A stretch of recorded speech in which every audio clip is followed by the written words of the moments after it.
আপনি দেখেন বিএনপির লাস্ট কবে আপনাদের কাউন্সিল হয়েছিল? এই তো কত সালে হলো, 16 সালে না 18 সালে? দেখেন 16 সালে না 18 সালে, মানে কাউন্সিল কবে হয়েছে বিএনপির?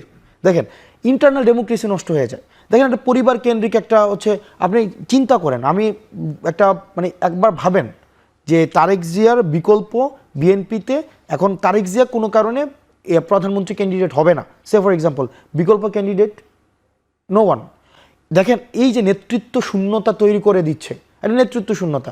যদি দুইবারের বেশি প্রধানমন্ত্রী না হোক, আপনি আপনার দলের, যেমন উনি ওনার দলের প্রধানমন্ত্রী মানে চিন্তা করেন কিনা আমি জানি না, উনি হয়তো সর্বোচ্চ মন্ত্রী বা প্রধানমন্ত্রী হবার চিন্তা করেন কিনা আমি নিশ্চিত না। তাহলে এই যে দেখেন ক্ষমতা কাঠামোর একটা এককেন্দ্রীকরণ, সেন্ট্রালাইজ করা, এটা একটা আমার বিষয়।